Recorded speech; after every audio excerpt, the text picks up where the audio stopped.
روزها فکری من این است و همه شب سخنم که چرا غافل از احوال دلی خویشتنم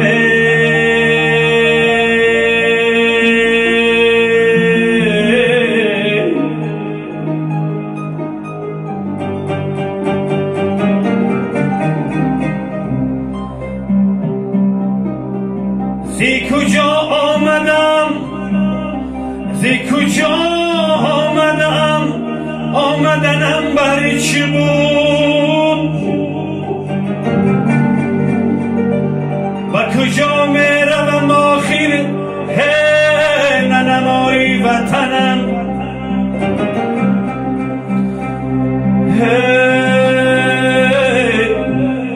مرغی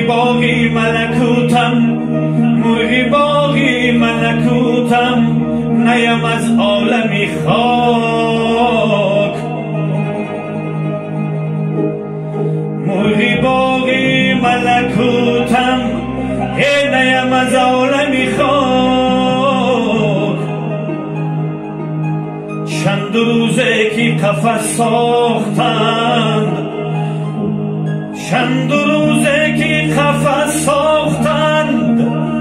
از بدنم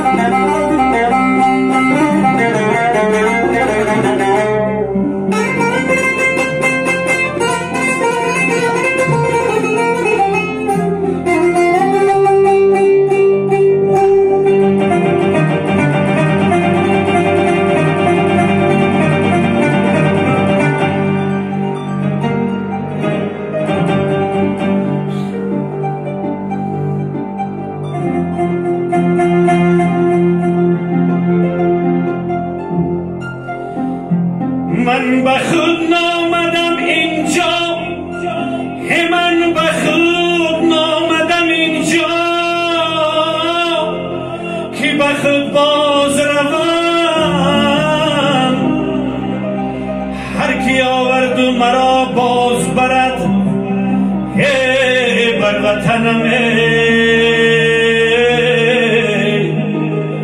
هر کی آورد و مرا باز برد بر وطنم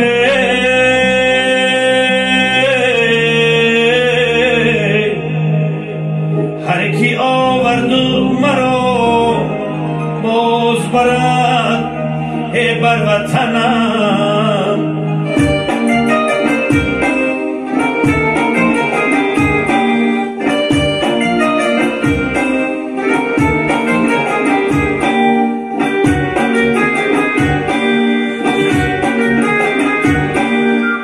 گهی مستی تو خونی دل احباب خورد